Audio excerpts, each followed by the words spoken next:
The Cardinals fall to a 1-4 record following a 34-20 loss to the Cincinnati Bengals Sunday afternoon from State Farm Stadium. We're going to break it all down right here on Morning Scramble, presented by Verizon from the SeatGeek studios, alongside Jody Jackson and Zach Gershman.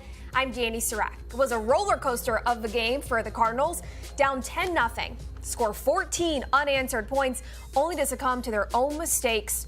Turnovers. Jody, this did not look like the Cardinals team we'd seen throughout the rest of the season. It didn't for a couple of reasons, Dani. It was, like you said, they got down, which was, not something we've been used to. This version of the Arizona Cardinals in 2023 has gotten off to a really quick start. But then, you're right, it was a mental roller coaster because you're thinking, okay, down 10-0, this could get ugly. Burrow was looking, there were some moments he was under some pressure, but Burrow was looking pretty good. And you're thinking, okay, then when they come back, all of a sudden you're thinking, okay, this is that Cardinal team. They're doing it in a little bit different way, but they're resilient here. And, and then it just went from there. Even at halftime, down by 3, not out of reach, 24-20, not out of reach. Again, it was the fourth quarter, which is becoming a little bit of a disturbing trend for this team, Zach. Jonathan Gannon, a few weeks ago, we asked him, what is it about these fast starts with this offense? Why have they been able to click? And he was like, I don't know. and I think the answer for why the slow start was also kind of, I don't know. He's talked about how the players they've come into the game starting off strong because they've been ready to go. I don't question if this team is ready to go. I just think this is the first time that Joe Burrow looked like Joe Burrow that we've been able to see over the years past. So whether it was the Cincinnati offense bringing out something that the defense hasn't seen, or Josh Dobbs and just not being able to get the rhythm going down, not fully sure what it was, but didn't work out in the Cardinals' favor. Quarterback Josh Dobbs needed some time to settle in. We saw a few really overthrown passes to wide receivers to start the game. It was a different type of game for Josh Dobbs and this offense as a whole, who had 3 touchdowns, almost 300 total yards, almost a perfect split between the run and the pass game. But we've seen recently the mobility of Josh Dobbs. The last 3 weeks, he's had 41 rushing yards, 55, 48.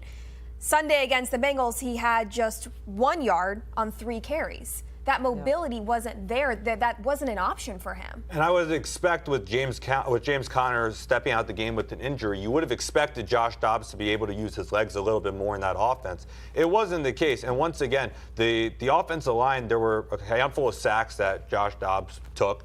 He had to. The offensive line was struggling a little bit, although Paris Johnson Jr. did statistically have a really good game. But there were also, the turnovers were a part of it, but there were also about 3 or 4 passes that could have been intercepted from Josh Dobbs. So the accuracy and the balance between using that run with his legs and the passing game just wasn't working out in Dobbs' favor. Yeah, he didn't look as comfortable. I think the other thing for me, big picture on this game, was fourth quarter and then protecting the football. Again, that's something that Josh Dobbs had done so well.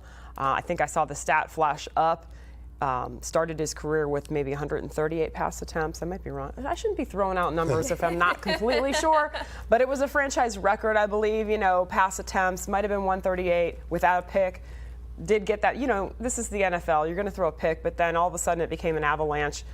2 picks, a fumble. And, Dani, we know in the NFL it's a killer. This is a Cardinals team that hadn't turned the ball over in 3 weeks. Sunday against the Bengals in that loss, quarterback Josh Dobbs with an interception, a pick 6, and a strip sack recovered by the Bengals. That's also not including a turnover on downs. That ball security, the decision-making wasn't up to par from what we have seen from Josh Dobbs and this offense. What was different offensively that led to this performance? I think that's what really is going to have everyone scratching their heads looking at the film here. I think it wasn't as strong of a performance from the O-line as you would like. Especially you think about what they went up against last week and were able to protect the football. And so, look, Josh Dobbs, he didn't have a great game, and that happens. And we know that he's been such a pleasant surprise. This just was a game where things weren't clicking. Like you said, Dani, they weren't clicking early, and then all of a sudden he appeared to get into a groove, but they quickly disrupted that. And so credit in some ways, I think, to that Bengals defense. But losing James Conner didn't help. I know, here we go, right? We could talk about the injuries, and nobody wants to hear it, but it is real. It's real when you lose your running back. Your defensive backfield as well is very thin right now. We know that. But, I don't think it's necessarily an excuse for why they lost the game on offense, because they were still able to run the ball. DeMercado came in and did a nice job. But yeah, Josh Dobbs running, that's something that they'll be taking a closer look at, because he's a weapon, Zach, and that's something that's been clear in the first couple of weeks. 100% is a weapon, and whether it was the read option where they had Micah Parsons bite heavy on it, that led for that 44-yard rush by Joshua Dobbs on the second play of the game against the Dallas Cowboys. The fact that he only had 3 attempts for that 1 yard is what's really concerning, because the Bengals defense was 31st in the NFL in rushing defense, giving up 157 yards per average per game. This was 142 in total. And I understand that you lose your power back with James Conner, and the injuries, we don't want to talk about them because you don't want them to ever be a thing, but they do have an impact. You see it on both sides of the ball, offense and defense. This team has really taken a hit, and the crazy thing is we're only 5 weeks into the season right now, and this team has not seemed to be able to catch a break when it comes to injuries. But when it comes back to your question with the play calling, or to what went wrong for the Cardinals offense, I think it has to go down to the play calling, because Josh Dobbs is a dual threat quarterback. He's shown that week after week, and 3 attempts is just not going to cut it for that. Cardinals offense unable to take advantage of the weak spot in the Bengals defense. Different story for Cincinnati's offense. At halftime, head coach Jonathan Gannon said this Cardinals defense was the first defense all season to face a healthy Joe Burrow, who had been nursing a calf injury. Burrow was not on the injury report all week. He'd been saying he wasn't mobile leading up to that point, but was feeling better. That's what we saw from Joe Burrow, who went 36 for 46, 317 passing yards. The connection with his wide receiver Ja'Marr Chase hadn't been there heading into the game. Chase hadn't found the end zone all season. Didn't have a problem finding the end zone against the Cardinals. He had 3 touchdowns. Gannon said it postgame, you can't let their player be their best player, and that's exactly what happened with Ja'Marr Chase in this Cardinals secondary. Well, that's why we saw Jonathan Gannon really fired up in his postgame press conference, because he was really upset about it. He blamed himself. One thing we know about JG is that he's always going to take it on himself, and he's going to deal with the teaching moments inside the building, right? And I can really respect that, because you're not gonna throw even a dart at your players in the media in that press conference. But you could tell it did upset him. He knows that's rule number 1. And yes, it happened 2 weeks in a row, but we were talking about the elite players in the league, and so that's just part of it, with McCaffrey last week and then Chase this week. But yeah, Joe Burrow, it blew my mind the last 4 weeks watching them at 1-3. The fact that Burrow was not able to make any deep connections. I think he was averaging something like 6.5 yards per throw. I mean, you're like, this guy's playing hurt. It's obvious. He must have, I'm sure they had a lot of internal discussions with the Bengals front office of like, should we be playing him? And he fought through it, and yesterday he did look a whole lot better, and you could tell that connection was back. And like you said, Dani, the huge chunk of yardage, more than 2/3 of his yardage going to Ja'Marr Chase. And it is unfortunate that he came back healthy in this particular game, but I think that's why Gannon's so upset, because he prides himself on being a guy that can shut down the top threat. And again, it's always a little bit of both pressure and coverage. They didn't get enough pressure on Burrow. There wasn't enough coverage. It was kind of a mixture, a perfect storm for the Bengals. And I think as a defensive-minded head coach like Jonathan Gannon is, that's why it's so infuriating for him, because it was his side of the ball that really allowed for the explosives to happen. Week after week, it's who's going to win the explosive play battle. And in this case, it was the Cincinnati Bengals, large part, mostly because of the connection between Ja'Marr Chase and Joe Burrow. And Jody, you mentioned it. You knew at some point this team was going to get right. You just didn't want it to be against the Arizona Cardinals. And in this case, I know Joe Burrow went into it saying his mobility was a little bit limited, and although he did not come out on the injury report list, you still kind of expected to see it linger a little bit. Not in the slightest bit this week. Injuries are not an excuse. However, safety Jalen Thompson went out with a hamstring injury, did not come back in the second half. You're already missing your starting safety and Budda Baker, that dynamic duo. You didn't have defensive lineman Jonathan Ledbetter dealing with a finger injury. That was the second straight game he missed. When you don't have a ton of star power on the defense and you are missing those key components, Zach, excuse or not, that's going to affect your play. A lot of these players that came in are not players that you saw the first week in Washington. And if it's a player like Josh Woods, who you did see in Washington, you haven't seen him any other week since, because he's been injured. That's why you have Kaiser White, Kayvon Wallace, a lot of these guys that have come in and have been able to be healthy and kind of stand the test, they've been able to be the ones that have been able to make an impact. Kevin Strong with a huge sack on Joe Burrow where he literally laid the boom. He laid the boom on Joe Burrow. I thought, man, like that, you could hear that type of hit in the press box, and you hear the audible gasp from the State Farm Stadium fans because it was that big of a hit. The players that have been able to be here are the ones that continue to make an impact. And that's not to slight any of the players that just came in. And Antonio Hamilton's one of those players that's able to step up. Andre Sacheri is able to step up. These defensive players have been able to come in. But when you lose your heart and soul of the defense in Budda Baker, and on that defensive line with Jonathan Ledbetter, you already don't have L.J. Collier or Carlos Watkins.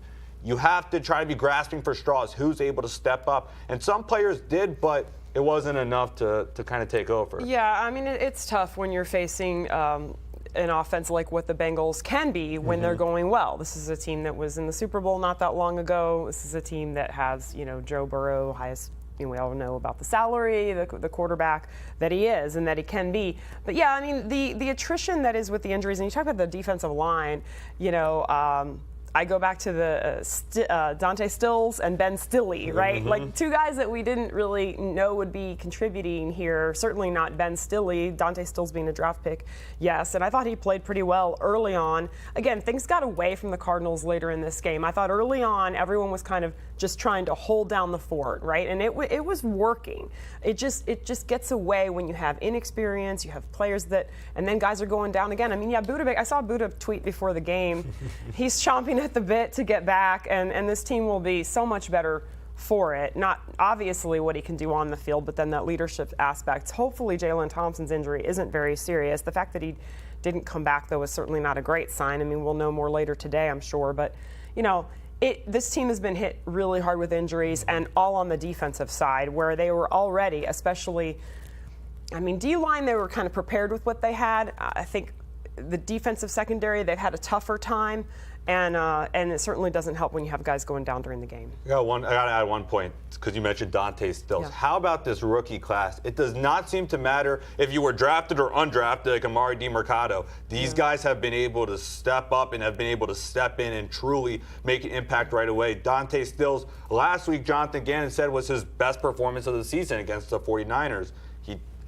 He stepped up another level and got his first career NFL sack, so you got to be excited for Dante. Very impressive for this rookie class, all of whom made the initial 53-man roster, which says a lot about the front office, the coaching staff, and the personnel on this team. Let's talk more in depth about those players who did step up. Let's go into our player of the game. We all unintentionally, I'm thinking about this now, unintentionally picked a player that did step up in a new role, which I think is pretty interesting. So we're going to write those down.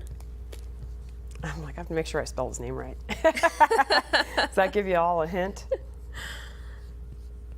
But he's making a name here on the show and, more importantly, yesterday. Are you looking up on the roster? Yeah, I'm looking a little bit on that. There's a lot of vowels in this young man's name. And I'm not even spelling the first name. Zach, you can go first. I'll go first while Jody goes through the A-E-I-O-U. I went with Kayvon Wallace. I mentioned him a little bit. He had an incredible game, 10 tackles that he had, including an interception off Joe Burrow, his first. We talk about a lot of first. Dante Stills' first career sack. Kayvon Wallace's first career interception. And on top of that, he had that goal line stand, 4th and 1. He made that key tackle. And from RC in the press box, you couldn't really see if they made it, if they got across or not. And to see Kayvon Wallace do not even just a 40-yard dash, but the 100-yard sprint and run all the way down to the field, you could sense that he made a big play. Watching the replay, you saw the type of hit that he had, stopping them on that run, 4th and 1. Incredible job. And after the game, I know he took a lot of accountability on himself, saying that he felt he left a lot of assignments on the table with Jamar Chase and the type of performance he was able to have. But you still got to give credit to Kayvon Wallace, because 6 weeks ago, he wasn't even an Arizona Cardinal. He was a special teamer on the Philadelphia Eagles. And now he's coming in playing key moments at safety as a defensive back with a Budda Baker out, a Jalen Thompson injured, and Isaiah Simmons that was initially on the roster no longer on the team anymore. So this entire safety defensive back unit has changed entirely over these few weeks, large part due to injury. And Kayvon Wallace has been one of those players to truly step up. I had that same viewpoint from the sideline on that goal line stand of you couldn't really tell, but I just saw Kayvon Wallace take off, and I'm thinking, oh, that's a pretty good sign. Oh, yeah. I thought they got it in, to be honest. Because on a 4th and 1, when those type of power plays where they're able to just go in, you would assume that he was going to be able to just punch it in, but Kayvon Wallace jumping right in and making a stop. Very impressive. And then they stop him on 3rd and 1, and then you're like, this is okay. This is just harder because you have to do it again. And then, of course, in any level, the offense always sticks their hands up, right? Yeah. And and so from our view from the press box was not nearly as good as what you had from the sideline. And great play, great play by that. Regardless of what happened next, that was pretty awesome by the defense. So. Jody, all right, you ready for me? Did you spell check before you turn your board around? Well, definitely. I think I got this right. Amari DiMercato. That looks right. Good job. Like the first name got me thrown off a little bit, but Amari, great job by DiMercato, who, I remember watching him in training camp and thinking, I think he can contribute at the red and white scrimmage, and just kind of watching him. This young man out of TCU getting his first NFL touchdown yesterday, stepping up when James Conner could not. I believe 10 rushes, 45 yards. And I just think we're going to see more and more from him. And there's the official. Yes, I got it. I got the spelling right. Jody. Yeah, I'm pretty picky about my spelling, so I would have been very disappointed in myself if I had not gotten the spelling right. I mean, we're journalists after all, right? So, good to know that he could come up in that situation. And obviously with Keontae Ingram, people might have been wondering if you missed that. He was dealing with a neck injury and was inactive. So really it had to fall on DiMercato, and he did a pretty nice job. And so hopefully, James Conner's injury isn't too serious, but we're seeing DiMercato grow each week. Those are different types of running backs, James Conner and Amari DiMercato. James Conner is that big, stout, bulldozing running back. DiMercato is smaller, a little shiftier. He's 5'9", I believe, right? Is he 5'9", 5'10"? He's pretty short. There wasn't a drop-off when DiMercato went into the game. The Cardinals were still able to run the ball and run the ball significantly well, which is a great sign to see when you're having a rookie, a third-string rookie behind Keontae Ingram and James Conner step in so seamlessly mid-game. And he beat out Corey Clement also for that RB3 spot. That's a Super Bowl champion that he was able to beat out. And fortunately, the Cardinals were able to keep Corey Clement on the roster, and they were able to activate him from the practice squad to the 53-man both last week and this week. So the fact that Amari DiMercato, he stepped in, and he said that he spoke post-game, and he said that he learned that in college, that next game, next man up, next play mentality. It's all about going to the next end. Even though he got his first career touchdown, he said it was a surreal moment. 281 days after he scored a touchdown, and when TCU beat Michigan at State Farm Stadium as well. So he said it was a surreal moment, but they know that they have a lot of work that they have to do as they head to LA. But Dani, what you got? Who you got? I went with cornerback Antonio Hamilton, who stepped up in his own way. Oh, yeah. Hamilton got his first start of the season. We haven't seen him a lot on defense, more so just on special teams. He got the start over rookie cornerback Keitrell Clark, opposite of Marco Wilson. And even though we've talked about this secondary not having a great game, Hamilton embodied what this team is looking for in his individual performance, which was fight. Hamilton came out, he got the start. He left the game early in the first half. I saw him walk off the field without a shoe on his right foot. He went into the locker room, entered the game again as questionable after getting his ankles taped, went into the game, had to leave the game again, being evaluated for a concussion, was cleared in the protocol, able to re-enter the game, and just a great performance by him individually, specifically on that same goal line stand. It was Hamilton who got the big stop on running back Joe Mixon on 3rd and 1 from 1 for a no gain. The way he was able to step up and again fight, not only to fight as coming in as a starter, which was a new role for him this season, not new in his career, however new with this staff.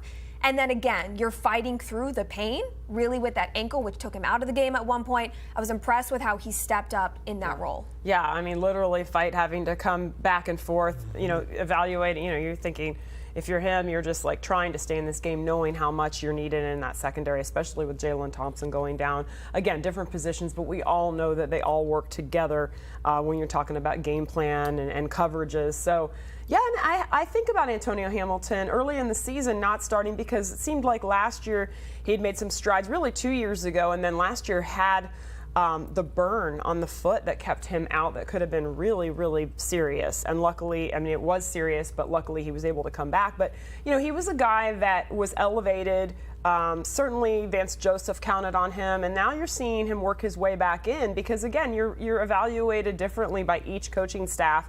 And Keitrell Clark, is a rookie, and he's had some really good moments. He's had some rookie moments, and so I love that pick, Dani, because it was a tough day all around for the secondary. But again, and I think I'll talk a little bit more later in the show, but just that they have to flush this one.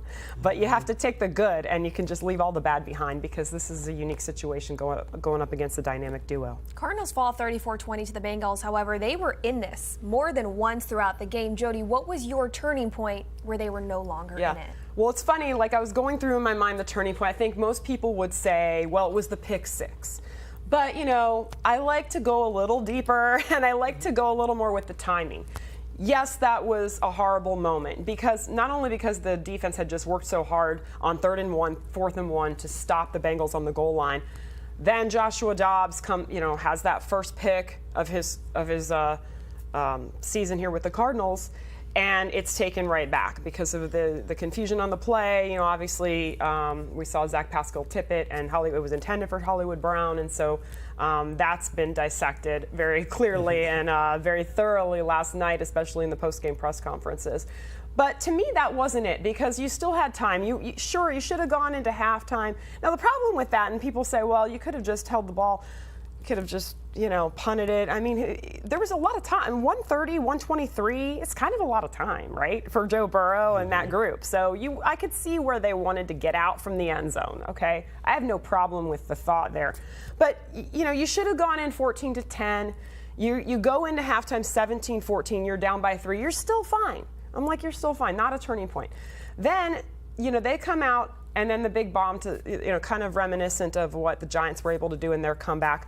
But the 63-yard pass from Burrow to Chase. And to me, even after that, because they came back and scored, you're still okay. But it did signify that they were going to continue to hit Jamar Chase, that Joe Burrow was going to lean on him, and that really did decide the game. So that one was a little more of a point. But for me, it was more the timing. Late third quarter, after Rondell Moore had a 40-yard gain on a great play call by Drew Petzing to get down into Bengals territory, they're faced with, I think it was Moore again, it was 3rd and 7, he got 6 on the pass play, and then you're faced with the 4th and 1. And I think, then there was also the question of do you kick it? They had already missed a kick. I don't know if that was a factor. I think most coaches in the NFL today on 4th and 1, when they want to go for it. So I get it.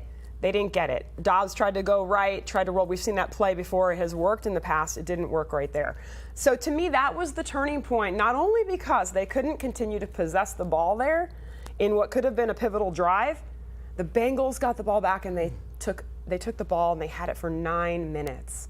And that, to me, was the turning point. And yes, it benefited from the timing of it was later in the game. So, I think that, to me, was the dagger. It was surprising that I know Jonathan Gannon said on that 4th and 1, he thought it was about 1.5 yards closer to 2, and that's why he didn't do the Philadelphia tush push, brother we love, that's kind of been trademarked and stolen all throughout the NFL.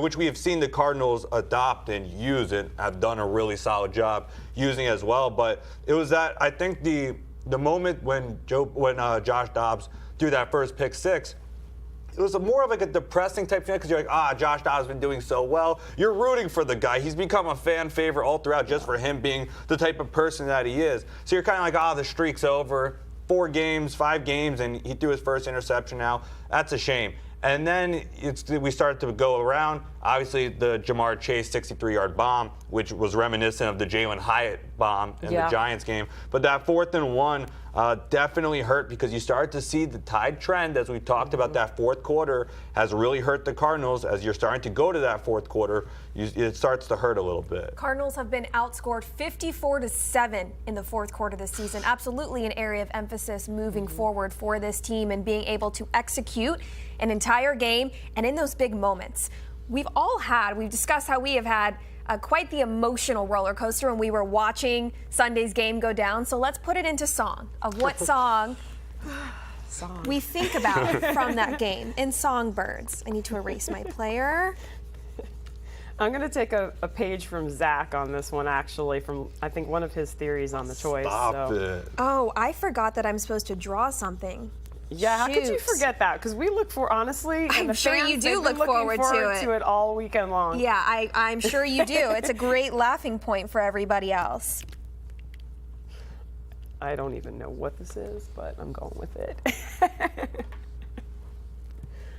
Okay, Jody, what's your song? All right, so just to illustrate the impact of Joe Burrow, I was searching this. Apparently there was a song by Kid Cudi, who is an Ohio guy, a Cleveland guy, and I guess Joe they're Burrow's friends. best friend. And our producer Jacob Ortiz, he must know this. He's smiling. You know, you listen to this on your playlist here. I haven't heard it. That's why I said Paige out of Zach last week was like, I have never heard the song.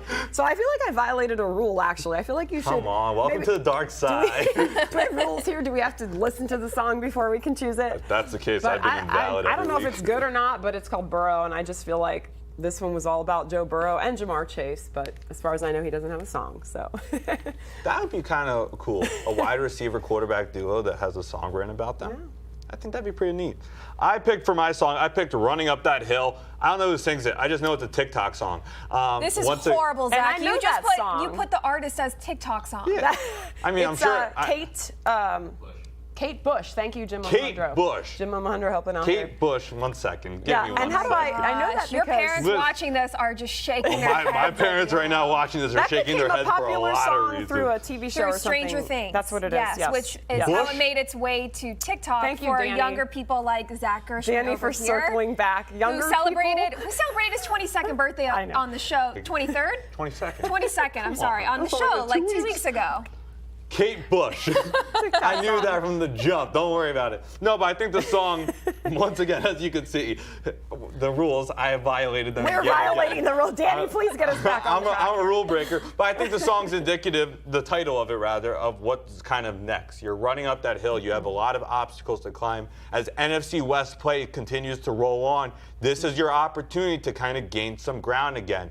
But you don't want to be too far behind a 1-4 record. It's really hard to come around. And it's not saying that this team's going to make it to the playoffs, but you don't want to go week after week expecting a loss. You don't want to be taken lightly by every other team in the NFL as you begin to play them. The Cardinals are going to be running up that hill both on the field and off the field within the organization, trying to make sure that they put the pieces out there to try to win a couple football games. Back-to-back road games against divisional opponents for the Cardinals. First, the LA Rams, and then the Seattle Seahawks. I went with Move Along by the All-American Rejects, and I'm sorry, I didn't really think about drawing before, so I just did next on an arrow. You're moving along to the next game. You need to look at the film. You need to look at what this team did well, what they did not do well, and you need to learn from those mistakes. You also need to have the mindset of quickly moving forward. You cannot get down being 1-4.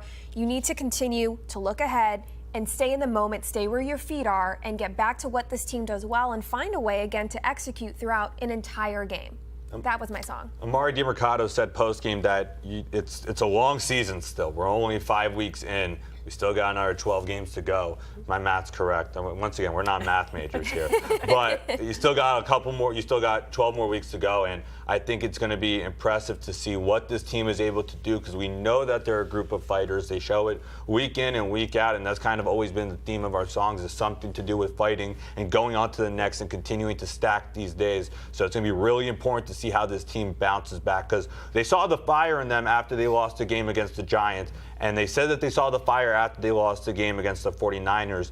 We saw glimpses of it, but we weren't able to see the full 4-quarter string together. Well, and I think that running up the hill can also just be go back to what this team has to provide effort-wise each and every game to stay in it, based on some of the deficiencies, and you really admire it. But it's hard. It's hard to do, and I think that's why we're seeing these fourth quarters get away. But Dani, I think you hit on it. You know, moving along, flushing what we saw, especially the defensive secondary.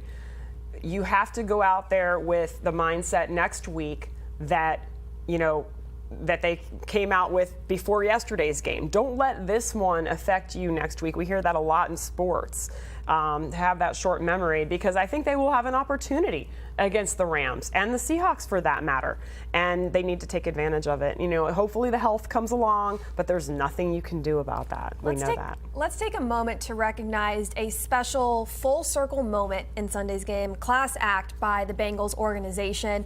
Wide receiver Kwamie Lassiter II was elevated from the practice squad in Sunday's game because Bengals wide receiver, their starting receiver T. Higgins, was out with a ribs injury. Kwamie Lassiter II is the son of the late Kwamie Lassiter, a longtime starting safety for the Cardinals, one of the most beloved in this organization. Kwamie Lassiter II went out for the coin toss. Once the game was already decided, the final throw for the Bengals, he went out there, a designed pass play for Kwamie Lassiter II, so he gets a catch in State Farm Stadium, although his father never played in State Farm Stadium because it wasn't built. To go out there and to participate in the coin toss, get a catch against your father's former organization on their home field, and then post-game, head coach Zach Taylor gave Kwamie Lassiter II a game ball and kind of spoke about his father to the team. And Jody, I know you covered Kwamie Lassiter, and you got to see this full circle moment. Yeah, I mean, I was kind of like moving my stuff, getting my stuff together in the press box, and I heard the name came over the speaker that he had a catch, Kwamie Lassiter II, and I kind of got chills because I'm getting chills again. It's so cool to see not only the fact that Kwamie, of course, having a child now playing in the NFL, when you think about these guys, but we lost Kwamie at such a young age, and so tragically and so suddenly.